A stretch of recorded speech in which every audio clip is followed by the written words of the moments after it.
About 2 years ago, I posted a reading blog of Gardens of the Moon, the first book in the Malazan Book of the Fallen series. And over the course of the next 18 months or so, I proceeded to read the other 9 books in that series.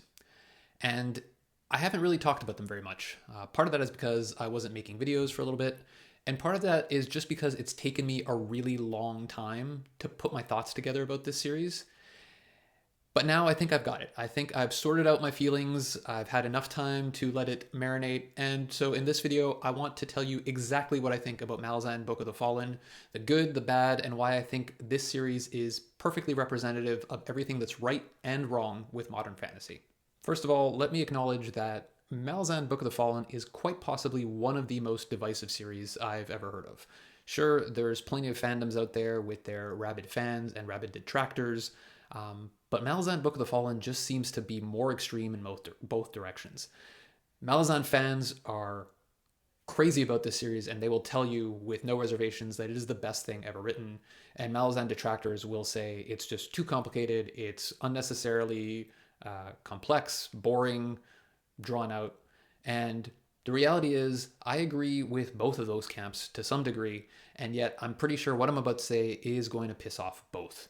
Because I do think that what I'm about to share is a cautionary tale about where we've let the modern fantasy genre go. So a few years ago, I was thinking about my favorite books in different genres and what kind of genres I enjoyed. And a really strange thought occurred to me. I had thought of myself for a long time as a fan of the fantasy genre, but in reality, the only real fantasy series I had ever read up to that point was probably The Lord of the Rings, Wheel of Time, and A Song of Ice and Fire. Now, for the general population, that's a lot of fantasy. We're talking about some really big books. But for true fantasy readers, the hardcore fans, that's just scratching the tip of the iceberg. And so I said, you know what, if I'm going to call myself a fantasy reader, I really need to explore this genre a little bit more. So I went on the internet and I found a list of the most recommended series out there. And so over the course of the last few years, I have consumed a ton of fantasy. I have read Brandon Sanderson's Mistborn series, at least Generation 1. I've read the Stormlight Archives. I've read Lies of Lochmora. I've read Joe Abercrombie's stuff. I've read N.K. Jemison's Broken Earth trilogy. I've read the Greenbone saga. I've read Poppy Wars. And the list will go on. I'll put a list of all of the fantasy books I've read in the last 3 or 4 years, or all the series I've tried. But all this is really just to say that as I was reading through all these lists, in every single list of recommended fantasy series, at some point you're going to come up against Malazan, and so it was a series that I absolutely had to try, and so I jumped in headfirst. Here's the funny thing though, after reading all of those series, I came to a strange realization. I don't actually think I'm a fantasy reader, which is a really weird thing to say when you've read as much fantasy as I have. But before I go nuclear, let's dive into the specifics of Malazan, what I thought was good, what I thought was bad, and why I actually don't think this genre is for me, and why I think it might be problematic in general. So first off, before I go nuclear on Steven Erikson, let's stop and acknowledge all the good things about this series, because there are a lot of things to love about this series, and there's a reason why so many people hold it up as one of their favorite fantasy series, and I'm going to tackle each of those in order before I get to my gripes. First off, you can't talk Malazan without talking about the world building. So world building is one of those things that if you're a fantasy reader, you have to love this, right? It's part of the reason why you get into fantasy in the first place. I know it's part of what I fell in love with, reading those fantasy stories when I was a kid, reading My Hobbit, reading The Lord of the Rings, and transporting myself off to these magical lands where you could escape for a little bit. That is part of what makes fantasy so great, and Erikson does this so well. In fact, I think Erikson probably does this better than any other living fantasy writer, and yes, I include Brandon Sanderson in that. So part of this is, I think, Erikson's training as an anthropologist, because when Erikson creates a world, he doesn't just create some surface level world that has, a few interesting plot twists here and, will just copy things from history and just take the War of the Roses and turn it into a setting for a fantasy novel. No, Erikson actually goes and creates entire civilizations with religions and histories and epochs that stretch back thousands upon thousands upon thousands of years. And the output of that is actually living through a world that feels almost more real than our world, even though it's filled with magic and with undead creatures and with other realms and all sorts of other craziness. The attention to detail and the backstory that makes that story so rich is something that Erikson does better than anyone. And of course, tied to the world building is just the whole scope of the story. One of the things that's great about the fantasy and even the sci-fi genres is that you have these sprawling epic narratives that you can lose yourself in and get transported to another world, and that doesn't really work when you have tiny little stories, because you really need to feel the magnitude. And I don't think anyone can look at Malazan and think, well, this is a small story. No, this is the definition of epic. The scope of this is absolutely insane. The fact that Erikson is able to write this in a way that is so cohesive, at least relatively so, and doesn't lose any threads and has a good consistency of who these characters are throughout the progression of all these books. And there's a million and one plot threads, and even if they're not satisfied to my liking, then at least I still feel like Erikson is aware of them and he knows where he's going with it. I'm going to come back to that later. But all that to say, the scope of Malazan is something that is just, it blows my mind. And this is coming from a guy who really enjoyed Wheel of Time and the, enormous world that Wheel of Time created. Malazan makes Wheel of Time look like child's play. And then there's the characters. And so anyone who's watched my videos before knows I'm a character guy. I'm a character reader. I love to read books for characters and their motivations getting in their heads. And Erikson writes characters beautifully, and I don't think he gets enough credit for this. Usually when people talk about character writers in fantasy, they will name writers like Abercrombie and Jemison, who I think do a fantastic job, but I still don't think Erikson gets nearly enough credit for the way he writes character, because Erikson's characters are complex, they have motivations that are difficult to understand, they do things that are not necessarily always obvious in the moment.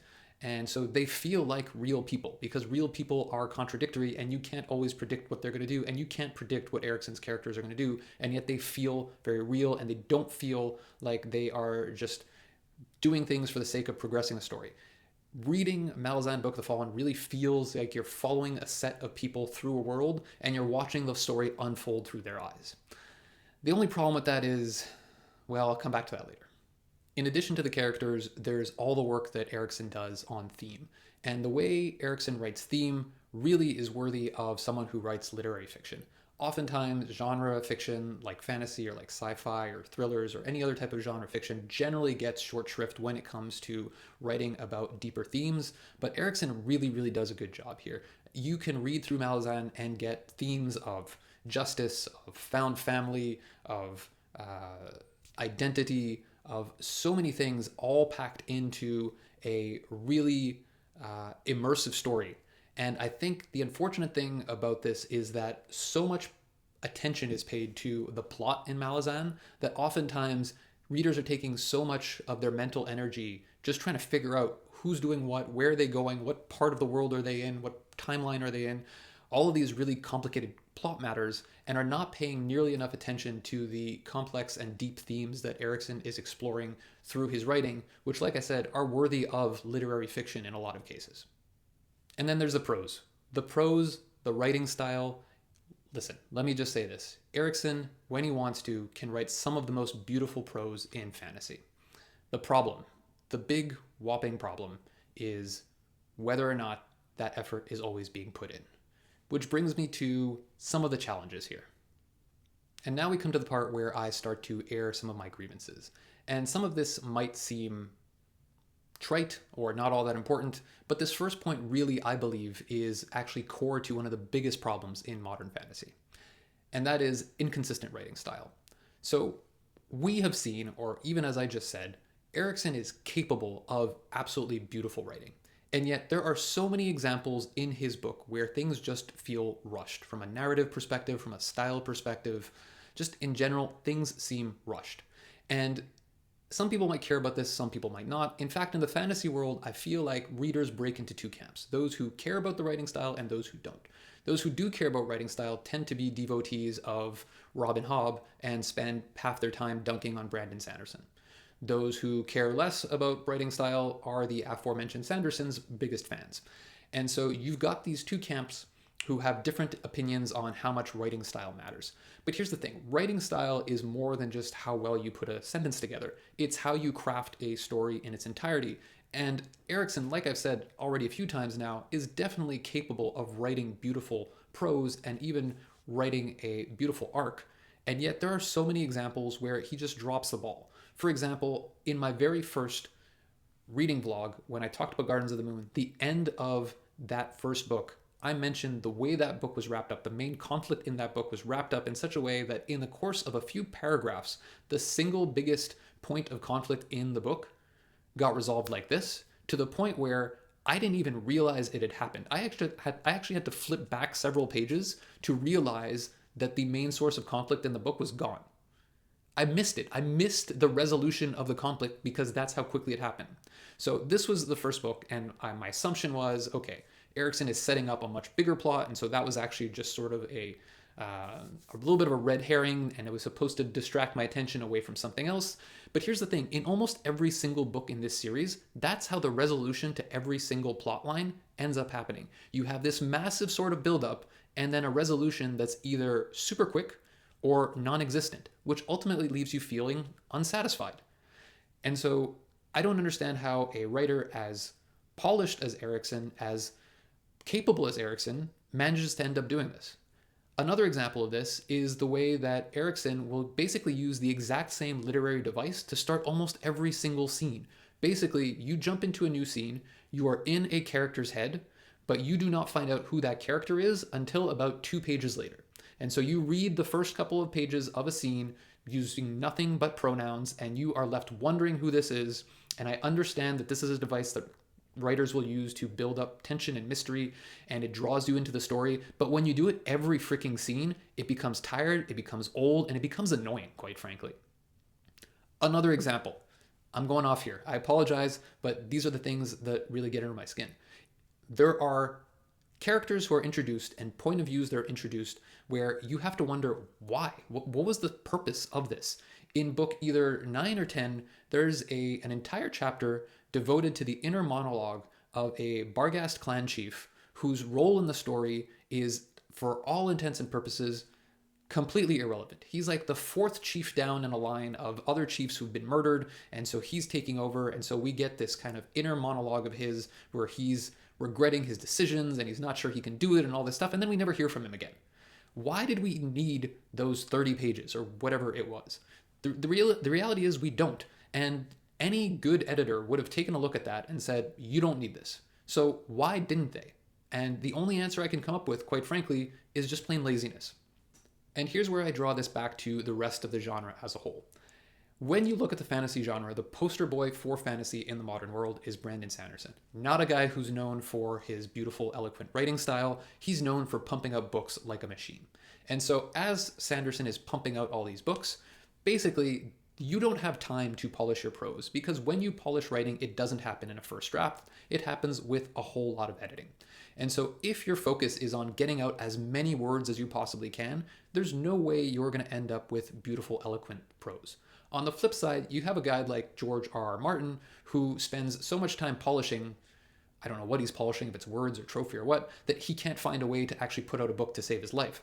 And so you've got these two extremes. In both cases, you have something that's doing a disservice to the fantasy genre as a whole, in my opinion. On the one hand, you're shortchanging readers and you're giving them less than your perfect best work. And on the other hand, you're just getting so bogged down that you're not even releasing anything at all. And so the fantasy genre is a bit of a victim of its own size and this epic scope that we talked about earlier in the positive things about Malazan, where you're so focused on creating this enormous world that you don't have the time to focus on the details of what makes a story actually enjoyable to read. Now let's talk about the elephant in the room. The 400 plus POV characters in Malazan Book of the Fallen. Now let's put this in perspective for a second. Wheel of Time, which often gets knocked on for having too many POV characters, has, hold on, let me just check my notes here, has 147 POV characters. A Song of Ice and Fire, which quite frankly pretty much revolutionized the way that modern fantasy looks at POV writing, has 31 POV characters in 5 books. Malazan Book of the Fallen has over 400 POV characters. Now, before you jump down my throat and say, yeah, but Erikson writes them all well and he gives them the respect they deserve and blah, blah, blah, let me just pause and ask, but why? Why does any series need to have 400 POV characters? What does it add to the story? The only thing that it does is complexify the narrative, give the reader that many more threads to follow, and at some point, quite frankly, aside from just showing off how well you've thought of this world, I don't really see the point.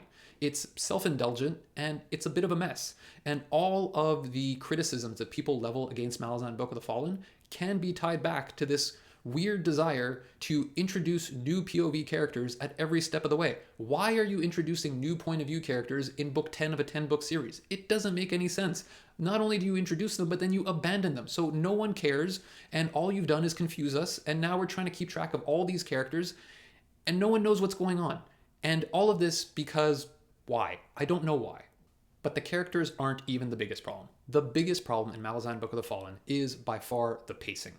And while people will complain about series like Wheel of Time and A Song of Ice and Fire being too slow, to them I say, read Robin Hobb. And I'm sorry, I know people love Robin Hobb, but come on, guys. Let's be honest. Nothing happens for 90% of any Robin Hobb book you're going to be reading.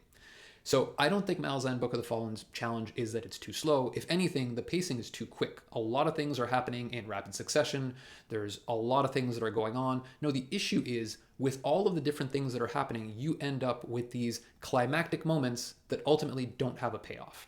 And so you see this increased rhythm. You see that Erikson starts writing shorter chapters, shorter paragraphs, shorter sentence lengths. And again, this comes back to how he's such a great writer. And then all of a sudden you get to that payoff and boom, gone. And this comes back to my complaint from book 1, where the Jagdcut Tyrant is defeated in like a paragraph. And I'm sorry if that was a spoiler. Get over it, guys. The book came out 20 years ago, and really it's not that much of a spoiler because you knew there was another 9 books coming anyway, right? So all of that to say, I don't understand this challenge with pacing because clearly Erikson knows how to write these things. It just seems like he doesn't care. He just wants to get on to exploring other parts of his world. So I actually did this exercise where after I finished reading the 10th book, I started to jot down as many open plot threads as I could find that were either unresolved or unsatisfactorily resolved, if that makes sense. And I got up to 16 before I realized that I could keep going and this was going to be a pointless exercise. At some point, you just have to acknowledge that Erikson doesn't care about the plot. That's not why he's writing this. And so if that's the reason you're reading the series, you're probably going to be disappointed. Which now brings me to my next gripe, which is the plot.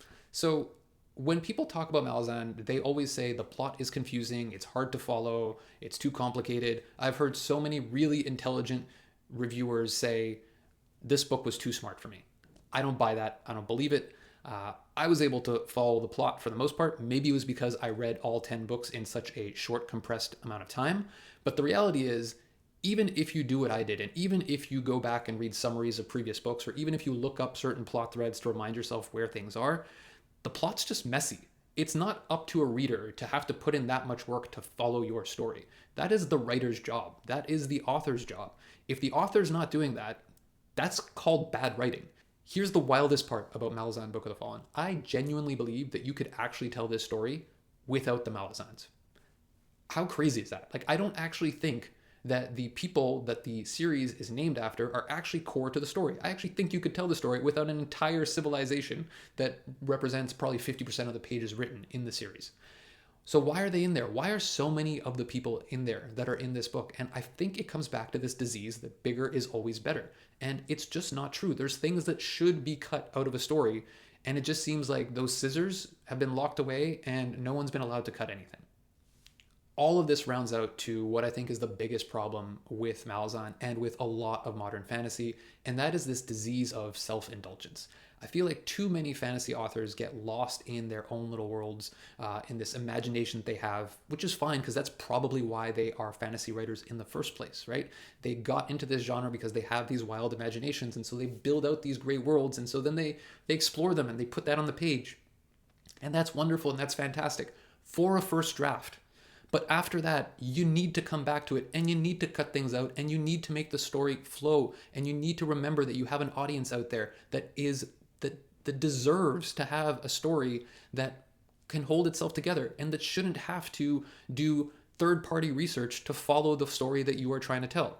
Another great example of an author who I think is super guilty of this and yet super talented is Brandon Sanderson himself. The guy who sells more fantasy books than anyone before him is a guy who is super guilty of self-indulgence. When I started reading the Stormlight Archives, I will honestly say The Way of Kings was, for me, one of those books where it's like, wow, I understand why people love this guy. I can see where this story is going. I absolutely love it. By the time I got to the third book in that series, I was completely disinterested. The world building had taken over where the story should have been. So the story was now basically playing second fiddle to the world building. I can't even say my words. And here's the part that is really mind-blowing to me. If you are to follow Brandon Sanderson's writing advice, he has lectures posted on YouTube of the writing course he gives at BYU, he would be the first person to tell you that world building is second to the story. And yet, he doesn't do it himself. He gets lost in his magic systems and making things. The magic system in Stormlight Archives, honestly, I don't even get how anyone reads that and is like, oh yeah, this is a good use of my time. There's a point where you have to do fractions to figure out how the magic works in that series. It doesn't make sense. Who's doing math in their fantasy world building? But I digress. My point is, a lot of authors seem to fall into this trap of thinking, this is interesting to me, therefore I should add it all in there to make my world seem as built out as humanly possible. And my readers who love fantasy, they're going to like this stuff, right? Actually, I think because readers don't have a whole lot of other options out there, they're stuck reading this stuff because they like the genre and this is all that's available to them. But frankly, I think fantasy readers deserve better. And so now we come to the conclusion that probably nobody wants to hear. In sum, I think that Malazan and fantasy in general is one of those genres and series where you come for the world, you come to escape, and that is what fantasy readers are looking for. But I think at some point we lost sight of the fact that the thing that really draws us in is a great story. And when you over-index on the world building and on making things as big as possible and you leave aside the story, you're doing the reader a disservice. And so I think what that means is, quite frankly, I'm not a fantasy reader. I'm just not. Maybe this genre isn't for me. Maybe it never was for me. And maybe I've just spent a lot of the last few years reading in a genre that was probably never meant for me in the first place. But I'm not going to stop reading fantasy books in general. I'm still going to read those authors that speak to me. The Joe Abercrombies of the world, the N.K. Jemisons of the world, they're writing in the fantasy genre, but you know what? They are doing it in a way that makes sense to me. There is a plot, there is a narrative arc, there are characters that are fleshed out, there is themes that are rich and deserve to be explored. I'm entertained, I'm drawn along. Yes, there's a world that I can get lost in, but that's not the most important part. And so when I see a book by an author that I truly enjoy, I will partake. But I'm done reading fantasy books just because they're in the fantasy genre. If I get a couple hundred pages into a book and it's not speaking to me, it's going out the window. And I definitely am not going to waste other huge parts of my life wasting time on a trilogy like The Poppy Wars, which, I'm sorry guys, was genuinely terrible. I don't know how this trilogy got so much fanfare when it first came out. It seems like that's died off now, but again, this is one of those things where if you like fantasy, you had to read it. I read it because I was trying to appreciate fantasy. Probably never should have read it in the first place. And so there you have it. Malazan, thanks for the flashes of brilliance. Thank you for some of the wonderful characters. Thank you for the beautiful world. But unfortunately, I don't think I'll be back in this universe. I don't think I'll be reading any of the other books in this series. And I probably won't be reading a whole lot of fantasy otherwise.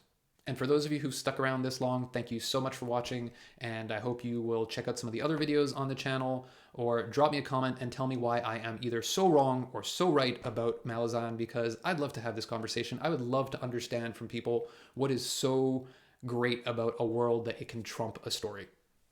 Let's have a conversation. See you next time. Cheers.